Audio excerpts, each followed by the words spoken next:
ਦੇਸ਼ ਵਿੱਚ ਕਿਸਾਨਾਂ ਦਾ ਇਤਿਹਾਸਕ ਅੰਦੋਲਨ ਲਗਾਤਾਰ ਅੱਗੇ ਵਧ ਰਿਹਾ ਹੈ। ਇੱਕ ਪਾਸੇ ਜਿੱਥੇ ਦੇਸ਼ ਭਰ ਦੇ ਕਿਸਾਨ ਤਿੰਨ ਖੇਤੀ ਕਾਨੂੰਨਾਂ ਨੂੰ ਆਪਣੀ ਮੌਤ ਦੇ ਵਾਰੰਟ ਮੰਨ ਕੇ ਉਹਨਾਂ ਨੂੰ ਰੱਦ ਕਰਵਾਉਣ ਦੇ ਲਈ ਅੰਦੋਲਨ ਕਰ ਰਹੇ ਹਨ, ਉੱਥੇ ਹੀ ਕੇਂਦਰ ਸਰਕਾਰ ਨੇ ਇਹਨਾਂ ਕਾਨੂੰਨਾਂ ਨੂੰ ਆਪਣੀ ਨੱਕ ਦਾ ਸਵਾਲ ਬਣਾ ਲਿਆ ਹੈ। ਸਰਕਾਰ ਨੇ ਇਹਨਾਂ ਕਾਨੂੰਨਾਂ ਨੂੰ ਰੱਦ ਕਰਨ ਤੋਂ ਇਨਕਾਰ ਕਰ ਦਿੱਤਾ ਹੈ। ਅਲਬੱਤਾ ਇਹਨਾਂ ਕਾਨੂੰਨਾਂ 'ਚ ਕੁਝ ਸੰਸ਼ੋਧਨ ਕਰਨ ਦੇ ਲਈ ਰਾਜੀ ਹੈ, ਪਰ ਕਿਸਾਨਾਂ ਦਾ ਕਹਿਣਾ ਹੈ ਕਿ ਉਹਨਾਂ ਨੂੰ ਕਾਨੂੰਨਾਂ ਨੂੰ ਰੱਦ ਕੀਤੇ ਜਾਣ ਤੋਂ ਘੱਟ ਕੁਝ ਵੀ ਸਵੀਕਾਰ ਨਹੀਂ ਹੈ। ਇਹੀ ਵਜ੍ਹਾ ਹੈ ਕਿ ਕਿਸਾਨ ਸੰਗਠਨਾਂ ਵੱਲੋਂ 8 ਦਸੰਬਰ ਤੋਂ ਆਯੋਜਿਤ ਭਾਰਤ ਬੰਦ ਬਹੁਤ ਹੱਦ ਤੱਕ ਕਾਮਯਾਬ ਰਿਹਾ। ਮਜ਼ਦੂਰ ਸੰਗਠਨਾਂ ਅਤੇ ਰਾਜਨੀਤਿਕ ਦਲਾਂ ਵੱਲੋਂ ਭਾਰਤ ਬੰਦ ਵਰਗੇ ਅੰਦੋਲਨਾਤਮਕ ਆਯੋਜਨ ਕਈ ਵਾਰ ਹੋਏ, ਪਰ ਕਿਸਾਨਾਂ ਵੱਲੋਂ ਅਜਿਹਾ ਆਯੋਜਨ ਪਹਿਲੀ ਵਾਰ ਹੋਇਆ ਅਤੇ ਸਫਲ ਰਿਹਾ। ਇਹ ਆਪਣੇ ਆਪ ਵਿੱਚ ਮਹੱਤਵਪੂਰਨ ਗੱਲ ਹੈ। ਦੇਸ਼ ਵਿੱਚ ਕਿਸਾਨਾਂ ਦੇ ਅੰਦੋਲਨ ਪਹਿਲਾਂ ਵੀ ਹੁੰਦੇ ਰਹੇ ਨੇ, ਪਰ ਇਹ ਵੱਖ-ਵੱਖ ਮੁੱਦਿਆਂ ਤੇ ਵੱਖ-ਵੱਖ ਖੇਤਰਾਂ 'ਚ ਵੱਖ-ਵੱਖ ਸਮੇਂ ਤੇ ਹੋਏ ਨੇ। ਆਜ਼ਾਦੀ ਤੋਂ ਬਾਅਦ ਇਹ ਪਹਿਲਾ ਮੌਕਾ ਹੈ ਕਿ ਇੱਕ ਹੀ ਮੁੱਦੇ ਤੇ ਦੇਸ਼ ਭਰ ਦੇ ਕਿਸਾਨ ਅੰਦੋਲਿਤ ਨੇ ਅਤੇ ਨਿਰਣਾਇਕ ਲੜਾਈ ਲੜਨ ਦੇ ਮੂਡ ਵਿੱਚ ਹਨ। ਉਹਨਾਂ ਦਾ ਪੂਰਾ ਅੰਦੋਲਨ ਅਹਿੰਸਕ ਅਤੇ ਰਾਜਨੀਤਿਕ ਹੈ। ਪਿਛਲੇ 6 ਸਾਲਾਂ ਦੌਰਾਨ ਇਹ ਪਹਿਲਾ ਮੌਕਾ ਹੈ ਜਦੋਂ ਨਰਿੰਦਰ ਮੋਦੀ ਸਰਕਾਰ ਨੂੰ ਇਸ ਤਰ੍ਹਾਂ ਦੀ ਚੁਣੌਤੀ ਨਾਲ ਰੂਬਰੂ ਹੋਣਾ ਪੈ ਰਿਹਾ ਹੈ। ਹਾਲਾਂਕਿ 1 ਸਾਲ ਪਹਿਲਾਂ ਦਸੰਬਰ ਮਹੀਨੇ ਵਿੱਚ ਨਾਗਰਿਕਤਾ ਸੰਸ਼ੋਧਨ ਕਾਨੂੰਨ ਅਤੇ ਪ੍ਰਸਤਾਵਿਤ ਰਾਸ਼ਟਰੀ ਨਾਗਰਿਕਤਾ ਰਜਿਸਟਰ यानी NRC ਦੇ ਖਿਲਾਫ ਵੀ ਵਿਆਪਕ ਅੰਦੋਲਨ ਖੜਾ ਹੋ ਗਿਆ ਸੀ, ਪਰ ਉਹ ਅੰਦੋਲਨ ਕਰੋਨਾ ਸੰਕਰਮਣ ਦੇ ਚੱਲਦਿਆਂ ਰੁਕ ਗਿਆ। ਕਰੋਨਾ ਦਾ ਸੰਕਟ ਤਾਂ ਹਾਲੇ ਵੀ ਕਾਇਮ ਹੈ, ਪਰ ਕਿਸਾਨਾਂ ਦਾ ਮੰਨਣਾ ਹੈ ਕਿ ਨਵੇਂ ਖੇਤੀ ਕਾਨੂੰਨਾਂ ਦੀ ਤੁਲਨਾ ਵਿੱਚ ਕਰੋਨਾ ਦਾ ਖਤਰਾ ਕੁਝ ਵੀ ਨਹੀਂ ਹੈ।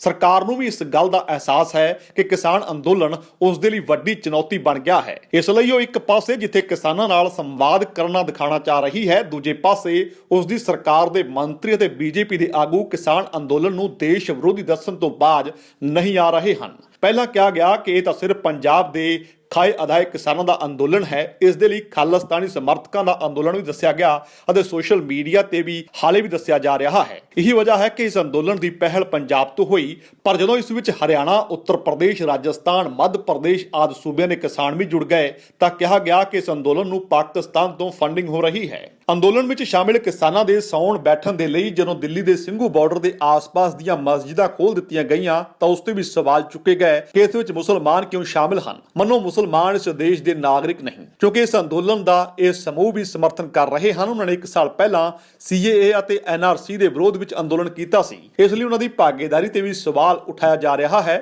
ਕਿ ਉਹਨਾਂ ਦਾ ਕਿਸਾਨਾਂ ਨਾਲ ਕੀ ਲੈਣਾ ਦੇਣਾ ਹੈ। ਇਸ ਸਾਰੇ ਦੁਸ਼ਪ੍ਰਚਾਰ ਨੂੰ ਬੇਅਸਰ ਹੁੰਦਾ ਦੇਖ ਹੁਣ ਕਿਹਾ ਜਾ ਰਿਹਾ ਹੈ ਕਿ ਇਸ ਅੰਦੋਲਨ ਦੇ ਪਿੱਛੇ ਮਾਓਵਾਦੀਆਂ ਦਾ ਹੱਥ ਹੈ। ਕੁੱਲ ਮਿਲਾ ਕੇ ਸਰਕਾਰ ਵੱਲੋਂ ਇਸ ਅੰਦੋਲਨ ਨੂੰ ਬਦਨਾਮ ਕਰਨ ਦੀ ਕੋਸ਼ਿਸ਼ ਉਸੇ ਤਰ੍ਹਾਂ ਹੀ ਕੀਤੀ ਜਾ ਰਹੀ ਹੈ ਜਿਸ ਤਰ੍ਹਾਂ ਕਰੀਬ 4.5 ਦਹਾਕੇ ਪਹਿਲਾਂ ਗੁਜਰਾਤ ਵਿੱਚ ਹੋਏ ਵਿਦਿਆਰਥੀਆਂ ਦੇ ਨਵ ਨਿਰਮਾਣ ਅੰਦੋਲਨ ਦੇ ਬਾਅਦ ਬਿਹਾਰ ਸਮੇਤ ਦੇਸ਼ ਦੇ ਹੋਰ ਸੂਬਿਆਂ 'ਚ ਲੋਕ ਨਾਇਕ ਜੈ ਪ੍ਰਕਾਸ਼ ਨਾਰਾਇਣ ਦੀ ਅਗਵਾਈ ਵਿੱਚ ਹੋਏ ਅੰਦੋਲਨ ਨੂੰ ਦਬਾਉਣ ਅਤੇ ਬਦਨਾਮ ਕਰਨ ਦੇ ਲਈ ਤਤਕਾਲੀ ਸਰਕਾਰਾਂ ਨੇ ਕੀਤੀ ਸੀ। ਗੁਜਰਾਤ ਅਤੇ ਬਿਹਾਰ ਦੇ ਉਹਨਾਂ ਵਿਦਿਆਰਥੀ ਅੰਦੋਲਨਾਂ 'ਚ ਤਤਕਾਲੀਨ ਇੰਦਰਾ ਗਾਂਧੀ ਸਰਕਾਰ ਦੀਆਂ ਚੂੜਾਂ ਹਿਲਾ ਦਿੱਤੀਆਂ ਸਨ। ਇਹ ਅੰਦੋਲਨ ਵੀ ਅੱਜ ਦੇ ਵਰਗੇ ਮਾਹੌਲ ਚੱਲਦਿਆਂ ਸ਼ੁਰੂ ਹੋਏ ਸਨ। ਗੱਲ ਪੂਰੇ 46 ਸਾਲ ਪੁਰਾਣੀ ਹੈ, ਜਦੋਂ ਦਸੰਬਰ ਦਾ ਮਹੀਨਾ ਸੀ। ਗੁਜਰਾਤ ਵਿੱਚ ਮੋਰਬੀ KLD ਇੰਜੀਨੀਅਰਿੰਗ ਕਾਲਜ ਦੇ ਵਿਦਿਆਰਥੀਆਂ ਨੂੰ ਜਿਵੇਂ ਹੀ ਪਤਾ ਚੱਲਿਆ ਕਿ ਹੋਸਟਲ ਦੀ ਮੈਸ ਦੀ ਫੀਸ 'ਚ 20% ਦਾ ਵਾਅਦਾ ਕਰ ਦਿੱਤਾ ਗਿਆ ਹੈ ਤਾਂ ਭੜਕ ਉੱਠੇ। ਉਹਨਾਂ ਨੇ ਇਸ ਫੀਸ ਵਾਅਦੇ ਦੇ ਖਿਲਾਫ ਮੋਰਚਾ ਖੋਲ੍ਹ ਦਿੱਤਾ। ਸ਼ੁਰੂਆਤੀ ਦੌਰ ਵਿੱਚ ਉਹਨਾਂ ਦਾ ਵਿਰੋਧ ਕਾਲਜ ਕੈਂਪਸ ਤੱਕ ਸੀਮਿਤ ਰਿਹਾ, ਪਰ ਜਦੋਂ ਵਿਸ਼ਵ ਵਿਦਿਆਲਿਆ ਪ੍ਰਸ਼ਾਸਨ ਨੇ ਉਹਨਾਂ ਦੇ ਵਿਰੋਧ ਨੂੰ ਸਿਰੇ ਤੋਂ ਨਜ਼ਰਅੰਦਾਜ਼ ਕੀਤਾ ਤਾਂ ਵਿਦਿਆਰਥੀ ਕੈਂਪਸ ਤੋਂ ਬਾਹਰ ਸੜਕਾਂ ਤੇ ਨਿੱਤਰਨੇ ਸ਼ੁਰੂ ਹੋ ਗਏ। ਗੁਜਰਾਤ ਦੇ ਵਿਦਿਆਰਥੀਆਂ ਦਾ ਅੰਦੋਲਨ ਜਦੋਂ ਕਾਲਜ ਦੇ ਕੈਂਪਸ ਤੋਂ ਬਾਹਰ ਨਿਕਲ ਕੇ ਸੜਕਾਂ ਤੇ ਗਿਆ ਤਾਂ ਮਹਿੰਗਾਈ ਅਤੇ ਭ੍ਰਿਸ਼ਟਾਚਾਰ ਨਾਲ ਤ੍ਰਸਤ ਆਮ ਜਨਤਾ ਵੀ ਉਹਨਾਂ ਦੇ ਅੰਦੋਲਨ ਨਾਲ ਜੁੜ ਗਈ। ਦੇਖਦਿਆਂ ਹੀ ਦੇਖਦਿਆਂ ਅੰਦੋਲਨ ਪੂਰੇ ਗੁਜਰਾਤ 'ਚ ਫੈਲ ਗਿਆ। ਇਸ ਲਈ ਕਿਹਾ ਜਾ ਸਕਦਾ ਹੈ ਕਿ ਗੁਜਰਾਤ ਅੰਦੋਲਨ ਦੀ ਤਰ੍ਹਾਂ ਜੇਕਰ ਮੌਜੂਦਾ ਕਿਸਾਨ ਅੰਦੋਲਨ ਵੀ ਆਮ ਲੋਕਾਂ ਦੇ ਹੋਰ ਮੁੱਦਿਆਂ ਜਾਂ ਅੰਦੋਲਨਕਾਰੀ ਸਮੂਹਾਂ ਨਾਲ ਜੁੜ ਗਿਆ ਤਾਂ ਅੰਦੋਲਨ ਵਿਆਪਕ ਹੋ ਰਿਹਾ ਹੈ ਤਾਂ ਉਸ ਵਿੱਚ ਕੁਝ ਵੀ ਨਵਾਂ ਅਤੇ ਇਤਰਾਜ਼ਯੋਗ ਨਹੀਂ ਹੈ। ਗੁਜਰਾਤ ਦੇ ਉਸ ਵਿਦਿਆਰਥੀ ਅੰਦੋਲਨ ਨੂੰ ਵੀ ਦਸਾਈ ਦੀ ਕਾਂਗਰਸ, ਸੋਸ਼ਲਿਸਟ ਪਾਰਟੀ, ਭਾਰਤੀ ਲੋਕ ਦਲ ਅਤੇ ਜਨ ਸੰਘ ਜੋ ਇਸ ਵੇਲੇ BJP ਹੈ ਵਰਗੀਆਂ ਵਿਰੋਧੀ ਪਾਰਟੀਆਂ ਅਤੇ ਹੋਰ ਨਾਗਰਿਕ ਸਮੂਹਾਂ ਦਾ ਸਮਰਥਨ ਹਾਸਲ ਸੀ, ਜਿਸ ਨਾਲ ਉਹ ਹੋਰ ਵਿਆਪਕ ਰੂਪ ਲੈ ਰਿਹਾ ਸੀ। ਵਿਦਿਆਰਥੀਆਂ ਦੇ ਆਗ੍ਰਹ ਤੇ ਅੰਦੋਲਨ ਦਾ ਸਮਰਥਨ ਕਰਨ ਦੇ ਲਈ JP ਵੀ ਬਿਹਾਰ ਤੋਂ ਗੁਜਰਾਤ ਆ ਗਏ। ਵਿਰੋਧੀਆਂ ਦੇ ਜੜਤਰ ਵਿਧਾਇਕਾਂ ਨੇ ਗੁਜਰਾਤ ਵਿਧਾਨ ਸਭਾ ਤੋਂ ਅਸਤੀਫੇ ਦੇ ਦਿੱਤੇ। ਸੂਬੇ ਦੇ तमाम ਮਜ਼ਦੂਰ ਸੰਗਠਨ ਵੀ ਅੰਦੋਲਨ ਵਿੱਚ ਸ਼ਾਮਿਲ ਹੋ ਗਏ। ਪੂਰੇ ਪ੍ਰਦੇਸ਼ ਭਰ ਵਿੱਚ ਥਾਂ-ਥਾਂ ਰਾਜ ਸਰਕਾਰ ਦੇ ਖਿਲਾਫ ਰੋਸ ਮੁਜ਼ਾਹਰੇ ਹੋਣ ਲੱਗੇ। ਚਮਨ ਭਾਈ ਪਟੇਲ ਰਾਜ ਦੇ ਮੁੱਖ ਮੰਤਰੀ ਸਨ। ਉਹਨਾਂ ਦੀ ਸਰਕਾਰ ਤੇ ਅਤੇ ਖੁਦ ਹੀ ਉਹਨਾਂ ਦੇ ਭ੍ਰਿਸ਼ਟਾਚਾਰ ਦੇ ਕਈ ਇਲਜ਼ਾਮ ਸਨ। ਅੰਦੋਲਨ ਦੀਆਂ ਲਾਟਾਂ ਦਿੱਲੀ ਤੱਕ ਪਹੁੰਚ ਗਈਆਂ। ਸੰਸਦ ਦਾ ਘਿਰਾਓ ਕੀਤਾ ਗਿਆ। ਪ੍ਰਦਰਸ਼ਨਕਾਰੀਆਂ ਨੂੰ ਗ੍ਰਿਫਤਾਰ ਕਰ ਤਿਹਾੜ ਜੇਲ੍ਹ ਸੁੱਟ ਦਿੱਤਾ। ਕੁੱਲ 73 ਦਿਨ ਤੱਕ ਚੱਲੇ ਅੰਦੋਲਨ ਦਾ ਬਲਪੂਰਵਕ ਦਮਨ ਵੀ ਹੋਇਆ, ਪਰ ਆਖਿਰਕਾਰ ਤਤਕਾਲੀ ਪ੍ਰਧਾਨ ਮੰਤਰੀ ਇੰਦਰਾ ਗਾਂਧੀ ਨੂੰ ਉਸ ਵੇਲੇ ਝੁਕਣਾ ਪਿਆ ਸੀ। ਹਾਲੇ ਗੁਜਰਾਤ ਵਿੱਚ ਅੰਦੋਲਨ ਦੀ ਅੱਗ ਠੰਡੀ ਵੀ ਨਹੀਂ ਪਈ ਸੀ ਕਿ ਬਿਹਾਰ 'ਚ ਤਤਕਾਲੀਨ ਅਬਦੁਲ ਗਫੂਰ ਸਰਕਾਰ ਦੇ ਭ੍ਰਿਸ਼ਟਾਚਾਰ ਅਤੇ ਹੋਸਟਲ ਦੀ ਫੀਸ ਵਧਾਉਣ ਦੇ ਵਿਰੋਧ ਵਿੱਚ ਵਿਦਿਆਰਥੀਆਂ ਦਾ ਅੰਦੋਲਨ ਸ਼ੁਰੂ ਹੋ ਗਿਆ। ਪਟਨਾ ਤੋਂ ਸ਼ੁਰੂ ਹੋਇਆ ਅੰਦੋਲਨ ਦੇਖਦਿਆਂ ਹੀ ਦੇਖਦਿਆਂ ਪੂਰੇ ਬਿਹਾਰ ਵਿੱਚ ਫੈਲ ਗਿਆ।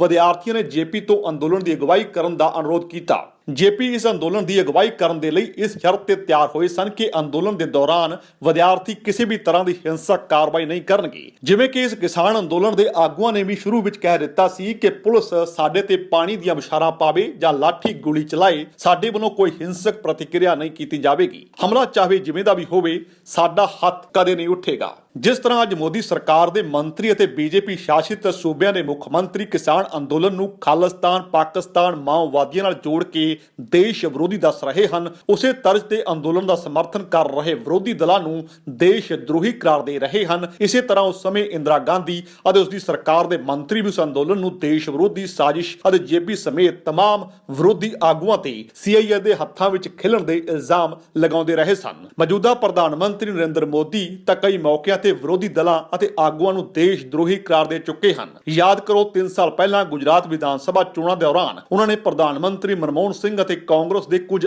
ਹੋਰ ਆਗੂਆਂ ਤੇ ਇਹ ਇਲਜ਼ਾਮ ਲਗਾ ਦਿੱਤਾ ਸੀ ਕਿ ਉਹ ਪਾਕਿਸਤਾਨੀ ਆਗੂਆਂ ਦੇ ਨਾਲ ਬੈਠਕਾਂ ਕਰਕੇ ਬੀਜੇਪੀ ਨੂੰ ਹਰਾਉਣ ਦੀ ਨਾਪਾਕ ਸਾਜ਼ਿਸ਼ ਰਚ ਰਹੇ ਹਨ। ਇਸ ਦੌਰਾਨ ਐਮਰਜੈਂਸੀ ਦਾ ਜ਼ਿਕਰ ਕਰਨਾ ਵੀ ਬਣਦਾ ਹੈ। ਐਮਰਜੈਂਸੀ ਕੋਈ ਅਕਾਤਮਿਕ ਘਟਨਾ ਨਹੀਂ ਸੀ, ਬਲਕਿ ਸੱਤਾ ਦੇ ਅਤ ਕੇਂਦਰੀਕਰਨ, ਨਿਰਕੁਸ਼ਤਾ, ਵਿਅਕਤੀ ਪੂਜਾ ਅਤੇ ਚਾਟੂਕਾਰਤਾ ਦੀ ਨਿਰੰਤਰ ਵੱਧਦੀ ਪ੍ਰਵਿਰਤੀ ਦਾ ਹੀ ਪ੍ਰਣਾਮ ਸੀ। ਅੱਜ ਫਿਰ ਅਜਿਹਾ ਹੀ ਨਜ਼ਾਰਾ ਦਿਖ ਰਿਹਾ ਹੈ। ਸੰਸਦ, ਚੋਣ ਕਮਿਸ਼ਨ ਅਤੇ ਬਹੁਤ ਹੱਦ ਤੱਕ ਨਿਆਂਪਾਲਿਕਾ ਵਰਗੀਆਂ ਸੰਸਥਾਵਾਂ ਵੀ ਸਰਕਾਰ ਨੂੰ ਨਤਮਸਤਕ ਹਨ। ਕੇਂਦਰੀ ਮੰਤਰੀ ਪਰਿਸ਼ਦ ਅਤੇ ਸੰਸਦ ਦੀਆਂ ਸਮਿਤੀਆਂ ਦਾ ਕੋਈ ਮਤਲਬ ਨਹੀਂ ਰਹਿ ਗਿਆ। ਸਾਰੇ ਫੈਸਲੇ ਸਿਰਫ ਇੱਕ ਵਿਅਕਤੀ ਯਾਨੀ ਪ੍ਰਧਾਨ ਮੰਤਰੀ ਦੇ ਪੱਧਰ ਤੇ ਹੋ ਰਹੇ ਹਨ, ਕਿਉਂਕਿ ਵਿਰੋਧੀ ਧਿਰਾਂ ਨੂੰ ਦੇਸ਼ ਦਰੋਹੀ ਕਰਾਰ ਦਿੱਤਾ ਜਾ ਚੁੱਕਾ ਹੈ। ਫਿਲਹਾਲ ਉਹਨਾਂ ਨੂੰ ਸਲਾਹ ਮਸ਼ਵਰਾ ਕਰਨ ਦਾ ਤਾਂ ਕੋਈ ਸਵਾਲ ਹੀ ਨਹੀਂ ਉੱਠਦਾ। ਐਮਰਜੈਂਸੀ ਨੂੰ ਜਨਤਾ ਦੇ ਮੌਲਿਕ ਅਧਿਕਾਰਾਂ, ਮੀਡੀਆ ਦੀ ਆਜ਼ਾਦੀ ਦੇ ਅਪਹਰਨ, ਵਿਰੋਧੀ ਦਲਾਂ ਦੇ ਕਰੂਰਤਾਪੂਰਵਕ ਦਮਨ ਦੇ ਨਾਲ ਹੀ ਸੰਸਦ, ਨਿਆਂਪਾਲਿਕਾ, ਕਾਰਜਪਾਲਿਕਾ ਸਮੇਤ तमाम ਸੰਵਿਧਾਨਿਕ ਸੰਸਥਾਵਾਂ ਦੇ ਮਾਣ ਮਰਦਨ ਦੇ ਲਈ ਨਹੀਂ, ਬਲਕਿ ਕਣਕੋਰ ਵਿਅਕਤੀ ਪੂਜਾ ਅਤੇ ਚਾਪਲੂਸੀ ਦੇ ਲਈ ਯਾਦ ਕੀਤਾ ਜਾਂਦਾ ਹੈ। ਇੱਥੇ ਸਵਾਲ ਹੈ ਕਿ ਕੀ ਐਮਰਜੈਂਸੀ ਨੂੰ ਦਰਾਉਣ ਦਾ ਖਤਰਾ ਹਾਲੇ ਵੀ ਬਣਿਆ ਹੋਇਆ ਹੈ। ਜੂਨ 2015 ਵਿੱਚ ਐਮਰਜੈਂਸੀ ਦੇ 4 ਦਹਾਕੇ ਪੂਰੇ ਹੋਣ ਦੇ ਮੌਕੇ ਤੇ ਉਸ ਸਮੇਂ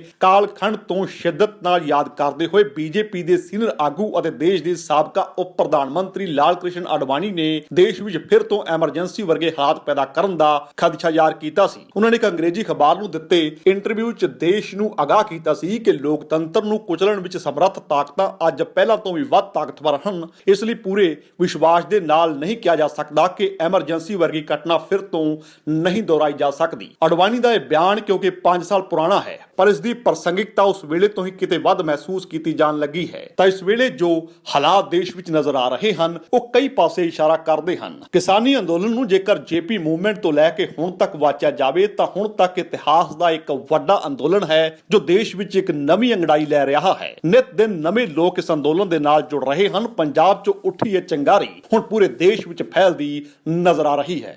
ਬਿਊਰੋ ਰਿਪੋਰਟ ਸਿੱਖ ਨਿਊਜ਼ ਐਕਸਪ੍ਰੈਸ। ਜੇਕਰ ਤੁਹਾਨੂੰ ਸਾਡਾ ਇਹ ਉਪਰਾਲਾ ਚੰਗਾ ਲੱਗਾ ਹੈ ਤਾਂ ਇਸ ਨੂੰ ਲਾਈਕ ਕਰੋ, ਸ਼ੇਅਰ ਕਰੋ ਅਤੇ ਸਾਡੇ YouTube ਚੈਨਲ ਨੂੰ ਸਬਸਕ੍ਰਾਈਬ ਕਰੋ।